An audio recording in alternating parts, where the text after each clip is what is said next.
July 31st, 1998. 6 a.m., Fountain Hill, Pennsylvania. Katie Foley dials 911. Her voice is frantic, panicked, the kind of raw desperation that can't be faked. Or can it? "I need help," she tells the dispatcher. "My husband won't move. Something's wrong. He won't wake up." The dispatcher tries to keep her calm, asks standard questions. "Is he breathing? Can you check for a pulse?" Katie's responses are scattered, emotional, exactly what you'd expect from someone who just discovered their spouse gone. When Officer Edward Buckman arrives at the modest two-story home on Moravia Street, Katie meets him at the door. She's wearing her nightgown, her face pale, her hands shaking. She leads him upstairs to the master bedroom. And that's when Officer Buckman sees something that makes his blood run cold. 39-year-old Joe Foley lies face down on the bed, his massive 400-pound body motionless. 4 bullet wounds to the head, clustered in a tight pattern at the base of his skull. Blood has pooled around his head, soaking into the bedding, creating a dark crimson stain that's had hours to dry and darken. His body is covered with a white comforter and a maroon pillow, positioned almost carefully, like someone arranged them to hide what was underneath. When Officer Buckman lifts the bedding, the full horror of the scene is revealed. There's no sign of forced entry anywhere in the house. No broken windows, no jimmied locks, no kicked-in doors. No evidence of a struggle, no overturned furniture, no defensive wounds on Joe's hands, no signs he'd fought back. Just a man lying in his own bed with 4 execution-style gunshots to the back of his head, sleeping in the same position he'd been in when the shooter entered the room. And his wife? She'd been sleeping in the next room. Didn't hear a thing. Not a single gunshot. Think about that for a second. 4 gunshots in a quiet residential neighborhood, close range. And nobody heard anything. Not the wife sleeping feet away. Not a single neighbor. This is the story of Katie Foley, a woman whose real name was Kathleen, who thought she'd committed the perfect ending. She'd planned every detail, staged the scene, created an airtight alibi, even passed a gunshot residue test on her hands. But she forgot about the microscopic evidence, the invisible particles that would seal her fate, the nightgown that would speak louder than any witness ever could. Joe Foley wasn't just some random victim. He was complicated, contradictory, the kind of guy who'd give you the shirt off his back one day and get in your face the next if you crossed a line. He was a union official for AFSCME, representing government employees, a position that made him powerful and dangerous in equal measure. His colleagues described him as someone with a huge heart, literally and figuratively. He weighed 400 pounds, but that big frame housed an even bigger personality. Joe also worked as a recreational therapist at Allentown State Hospital, where he helped patients rebuild their lives.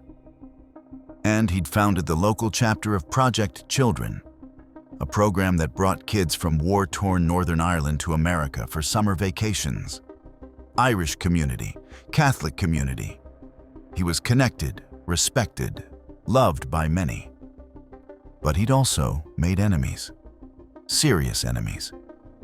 Just months before his ending, Joe's union had orchestrated a bitter strike involving state employees. Joe had been tasked with one of the worst jobs imaginable, repossessing state-owned vehicles from striking workers. Imagine that. Going to your fellow union members, people who thought you were on their side, and taking their cars. Arguments erupted. Tensions ran high. Some workers called Joe a tyrant, a traitor. There were threats, rumors, the kind of bad blood that can turn deadly. So when detectives walked into that bedroom and saw 4 execution-style gunshots, their minds immediately went to his union work. This wasn't a robbery. This wasn't random. This was professional, calculated, an execution. Katie's story seemed simple enough. She and Joe had gone out the evening before to their private club, had some drinks, came home around 8:30 p.m., had dinner. Joe was tired, maybe a little drunk. They went to bed. But here's where it gets interesting. Katie claimed that around midnight, Joe's thunderous snoring drove her crazy. So she grabbed a blanket and retreated to the adjacent bedroom, closing the door and turning on the air conditioner to drown out the noise. She woke up at 6 a.m., went to check on Joe, and found him gone. 4 bullets in his head, blood everywhere. Detectives immediately tested Katie's hands for gunshot residue. The test came back negative, clean, no powder on her hands. That seemed to eliminate her right there. An empty money clip lay on the floor beside the bed. Katie told investigators Joe had been flashing $1,800 at the club the night before, paying for drinks. Maybe someone followed him home. Maybe a thief broke in, shot him for the cash. But detectives found something odd.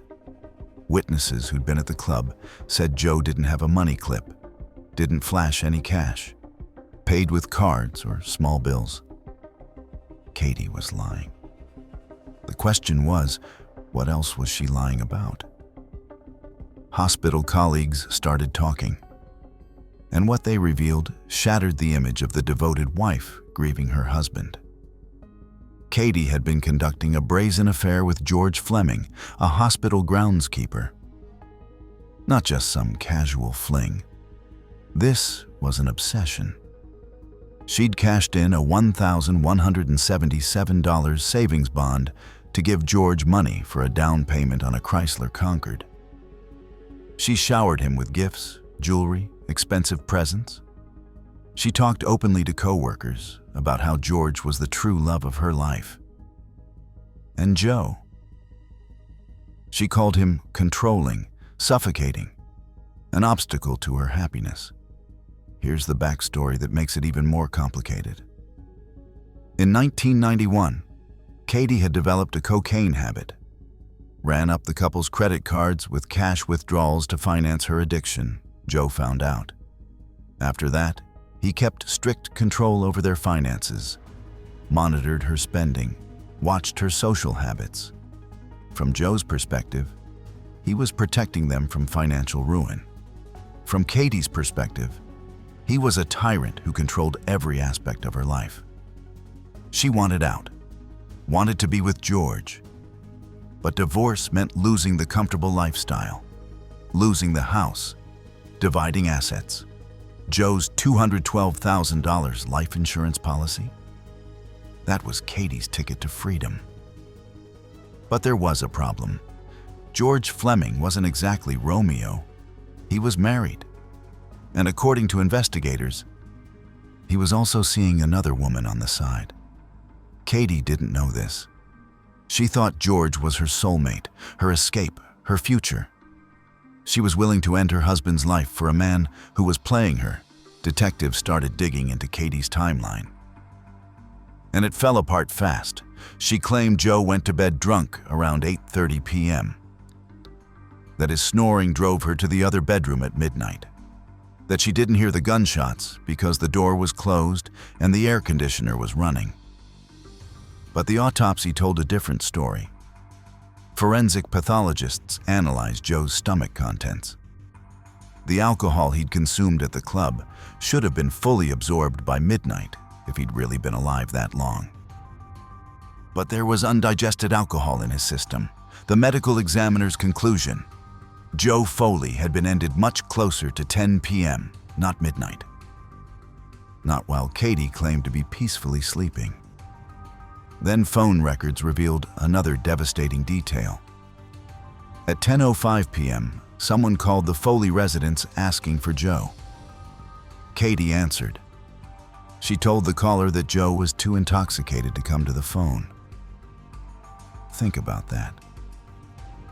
If Joe was just drunk and alive at 10 p.m., how could Katie claim she'd left him snoring peacefully 2 hours later?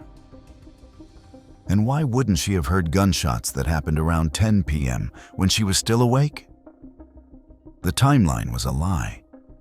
Katie had been lying from the very beginning. Investigators brought in Dr. Harry Hollian, a forensic audio expert, to test Katie's claim that she couldn't have heard the gunshots. Joe had been shot with his own gun, a 9mm Makarov pistol. It had vanished from its lockbox in the bedroom nightstand, leaving only dust displacement patterns and an ominous absence. Dr. Hollian got his hands on an actual Makarov pistol, set up recording equipment, fired it, and measured the sound. 118 to 120 decibels. That's equivalent to a motorcycle engine at close range. A chainsaw, a jackhammer. It's not just loud, it's deafening. Then Dr. Hollian replicated the Foley house layout. 2 adjacent bedrooms. He fired the Makarov in one room and measured the sound levels in the next. Even through walls, even with ambient noise, even with doors closed. Approximately 70 decibels reached the adjacent room. More than enough to wake someone from sleep. Way more than enough. Katie's story was scientifically impossible. Unless she was in a coma, she would have heard those gunshots. Here's where Katie made a crucial mistake when police found Joe's body. He was wearing only a pair of gym shorts, but something was wrong. The shorts were on backwards, and they weren't pulled all the way up. Think about that for a second. Joe was a 400-pound man. Getting dressed wasn't easy for him. But putting shorts on backwards? That's not something you do accidentally. Detectives realized what had happened. Joe had been shot while naked or minimally clothed. Katie needed to stage the scene to make it look like he'd gone to bed normally. So she tried to dress his 400-pound body after ending his life. Because of his size, she couldn't get the shorts all the way up. And in her haste, she put them on backwards. It's the kind of detail you might miss if you're not looking carefully. But once investigators spotted it, the whole staged scene fell apart. Katie had been smart about the gunshot residue test on her hands. She knew police would test her immediately. So during those 8 hours between ending Joe's life and calling 911, she'd washed her hands thoroughly, scrubbed them, made absolutely certain no powder remained on her skin. That's why when investigators swabbed her hands at the scene, the test came back negative. Clean. No gunpowder residue. That should have eliminated her as a suspect right there. Most cases it would have. But Detective Judith Schreiber, the lead investigator, wasn't convinced. Something about Katie's story felt wrong. The timing didn't match. The staged scene with the money clip seemed too perfect. The affair with George Fleming provided clear motive. But without physical evidence placing Katie at the scene when the gun was fired, they had nothing. Weeks turned into months. The investigation seemed stalled.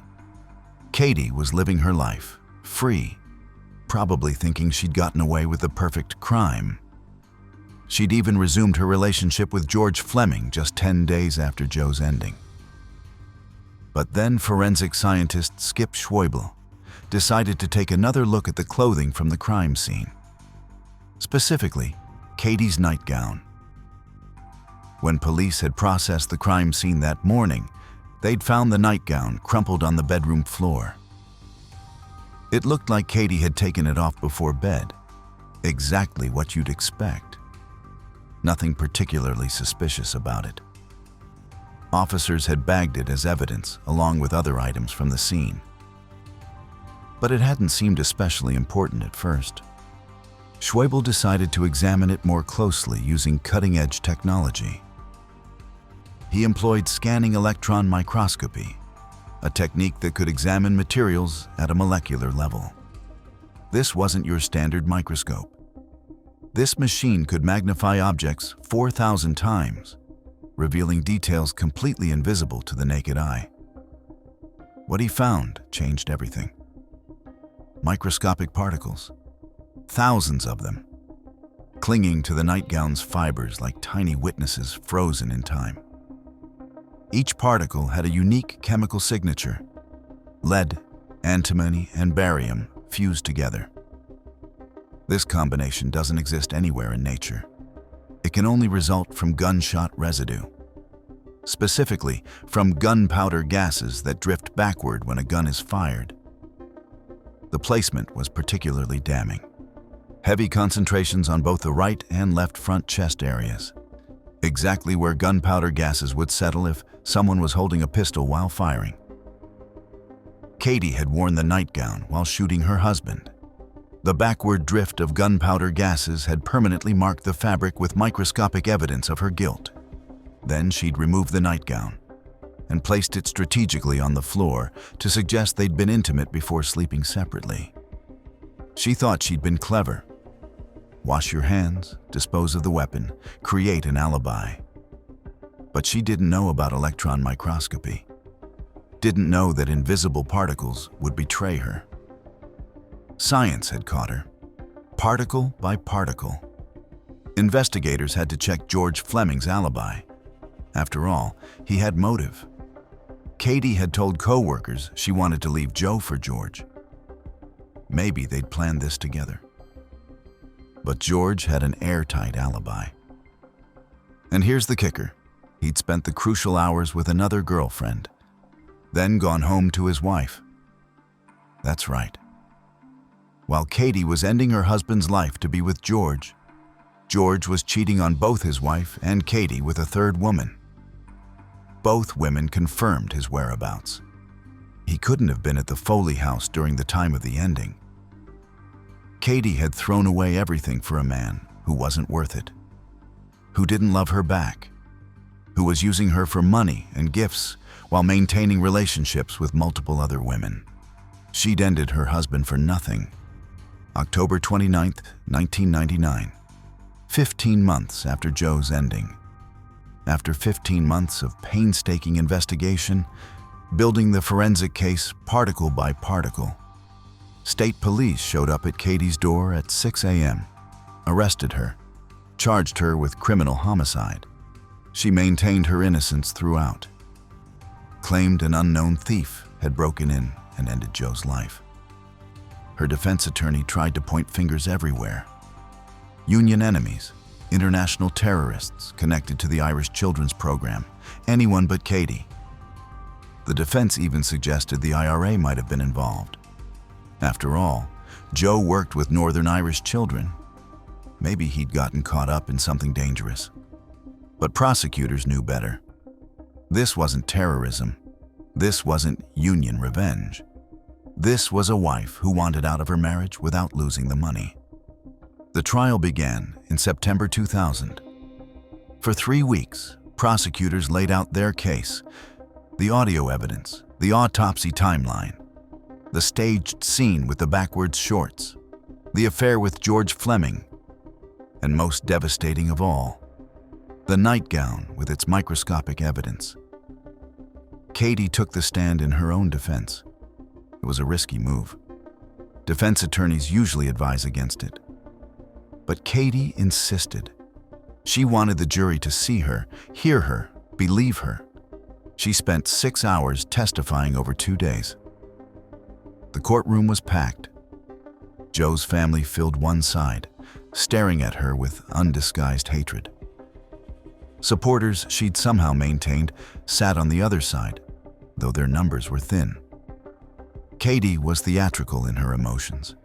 She laughed when recalling happy times with Joe, their wedding, vacations they'd taken, moments when he'd made her smile.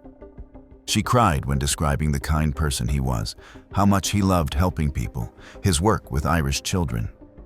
She played the grieving widow perfectly, her voice breaking at just the right moments, her eyes welling with tears that seemed genuine. Joe was my life, she told the jury, her voice trembling. I loved Joe. I loved what we had together. She admitted the affair with George, but downplayed it significantly. Said it happened because Joe had become distant, preoccupied with work, emotionally unavailable. That George had been there when she needed someone to talk to. That yes, they'd been intimate, but it was a mistake born of loneliness, not true love. George was fun, she explained, but not someone to build a life with. Not like Joe. Joe was her husband, her partner, her future. Her attorney, Brian Collins, walked her through every point of the prosecution's case, letting her explain each apparent contradiction. The phone call at 10 p.m.? She couldn't remember it clearly because she'd been drinking. The backwards shorts? Maybe Joe had put them on that way himself. He did things oddly sometimes when he was drunk. The missing money? She must have been mistaken about how much he had. Then Collins asked the crucial question point blank. "Kathleen, did you end Joe Foley's life?" "Absolutely not," she said without hesitation, looking directly at the jury with steady eyes. "Kathleen, were you involved in any way in the ending of Joe Foley's life?" "No, never. I would never hurt Joe." But then Prosecutor Michael McIntyre began his cross-examination. Methodically, slowly, deliberately. He walked her through every lie she'd told. About the affair, about the timeline, about the money clip, about the gun. Katie had initially told police Joe had sold his Makarov pistol years ago. But witnesses said she'd told people she kept a gun in the house as recently as summer 1998. Every answer created another contradiction. Every explanation fell apart under scrutiny. The jury deliberated for 3 hours. Just 3 hours to review 3 weeks of testimony. October 2nd, 2000. Verdict: guilty of first-degree ending of life. The mandatory sentence: life in prison without the possibility of parole. Joe's family packed the courtroom for sentencing. His siblings, Joe was one of 9 children, had prepared statements. The grief, anger, and guilt poured out. They refused to call Katie by her married name, called her only by her maiden name, Kathleen Zimmerman, said she wasn't worthy of carrying the Foley name. Jean Foley Gray, one of Joe's sisters, read a letter her daughter had written to her eliminated uncle. "I hope heaven is wonderful." Joe had 22 nieces and nephews. Every one of them had lost an uncle who'd loved them, spoiled them, would have given them anything. Prosecutor McIntyre said it was the hardest case he'd worked in 21 years. No murder weapon, no witnesses, just circumstantial evidence and cutting-edge forensic science. "If I'm upset about anything," McIntyre said after the trial, "it's that she had 15 months of freedom after ending her husband's life." Katie stood silent. When Judge Alan Black asked if she had anything to say, she replied simply, "No, sir." She was led away to begin her life sentence at SCI Muncie, one of Pennsylvania's toughest prisons for women. Here's where this story takes an unexpected turn. Katie Foley, real name Kathleen Ann Foley, called Katie Doyle in the Forensic Files episode to protect Joe's family, served her sentence at SCI Muncie Prison near Harrisburg, Pennsylvania. She filed only one appeal. That's unusual. Most convicted individuals file multiple appeals over the years, but Katie only tried once. According to former District Attorney Michael McIntyre, who prosecuted the case and later spoke to Forensic Files Now in 2018, Katie Foley died in prison a year or 2 years ago from natural causes. That means she went around 2016 to 2017, approximately 17 years into her life sentence. She was only 36 when she ended Joe's life. That would have made her roughly 54, 55 when she passed. McIntyre confirmed it was natural causes. Nothing traumatic, not violence from other inmates, just natural death in one of Pennsylvania's toughest women's prisons. August 2025 update from Forensic Files now confirms this information remains accurate. Pennsylvania Department of Corrections doesn't list a Kathleen Foley as an inmate because she's no longer alive. Think about that for a second. Katie ended her husband's life to be with another man and collect $212,000 in life insurance. She spent 15 months free, probably thinking she'd gotten away with it. Then got arrested, convicted, and spent the rest of her life in prison before going of natural causes in her mid-50s. She never got the freedom she wanted. Never got to be with George Fleming, who immediately distanced himself from her after her arrest. Never spent a dime of that insurance money. Just wasted away in prison, dying relatively young. Her entire legacy reduced to being a cautionary tale on Forensic Files. The forensic impact of this case continues to resonate. Skip Schweibel's gunshot residue analysis using scanning electron microscopy became a model for future investigations. Law enforcement agencies worldwide now routinely examine clothing for microscopic particles that can place suspects at crime scenes. Dr. Harry Hollian's audio testing methodology established protocols for testing witness claims about hearing or not hearing gunshots. His work on the acoustic properties of firearms in residential settings has been cited in countless cases since 1998. The case is still taught in forensic science programs as an example of how multiple scientific disciplines, audio analysis, electron microscopy, forensic pathology, ballistics, can combine to solve crimes that lack traditional evidence like fingerprints or witnesses. Allentown State Hospital, where all three people involved in this case worked, closed in 2010. The building where Katie, Joe, and George Fleming all crossed paths no longer exists. It's been demolished, replaced by new development. The only thing that remains is the story. George Fleming, the man Katie ended for, disappeared into obscurity after the trial. The only subsequent mention of him in media was a 2006 item noting his storage facility items were auctioned to satisfy a lien. He'd lost everything. His marriage presumably ended. His reputation destroyed. The murder weapon was never recovered. Katie had approximately 8 hours between the ending and her 911 call. Time enough to dispose of the Makarov pistol somewhere it would never be found. Detectives believe she probably threw it in a river or buried it somewhere remote. To this day, Joe Foley's own gun, the weapon that ended his life, remains missing. Joe's family established a trust in his memory to benefit local children's causes, continuing the charitable work he'd started with Project Children. His legacy lives on in the kids who still benefit from programs he helped create. Kids from Ireland who get to spend summers in America.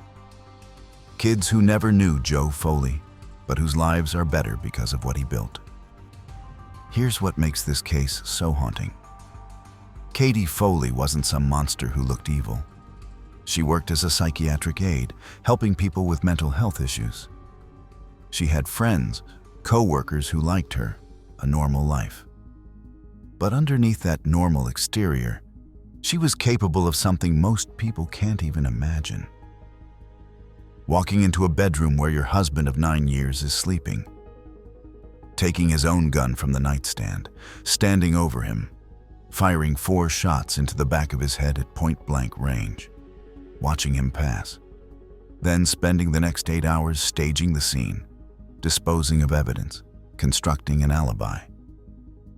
That level of cold-blooded calculation doesn't happen in a moment of passion. This wasn't a fight that escalated. This wasn't self-defense. This was premeditated ending of life, planned and executed with methodical precision. Joe Foley had his flaws. He was controlling about finances after Katie's cocaine problem. He worked long hours. Maybe he was difficult to live with at times. But you know what normal people do when they're unhappy in a marriage? They leave. They get divorced. They move on with their lives. They don't execute their spouse in their sleep. Katie wanted everything. The freedom to be with George, the house, the life insurance money, the comfortable lifestyle. She wanted to have it all without consequences. So she decided to eliminate the one obstacle standing in her way. But science caught her.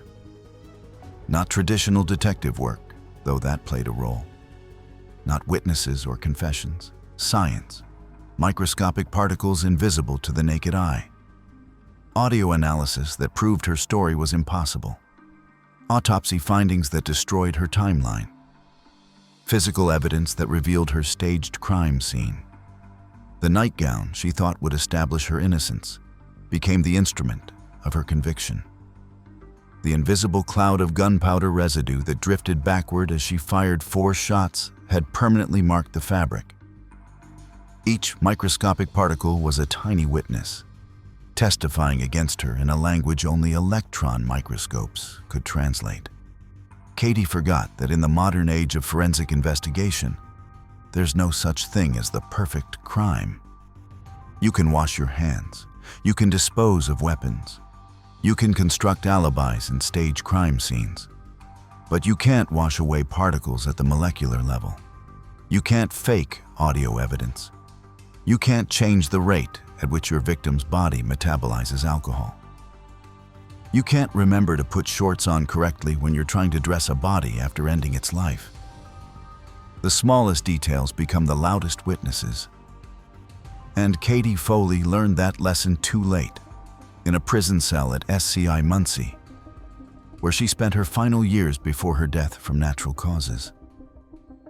She'd ended her husband for a man who wasn't worth it, using a plan that was doomed to fail. She traded everything, her future, her freedom, her life, for absolutely nothing. And in the end, microscopic particles of gunshot residue spoke louder than any lie she could tell. Science succeeded where alibis failed. Truth emerged through evidence too small to see but too powerful to deny. The nightgown that was meant to establish innocence became a silent witness to execution.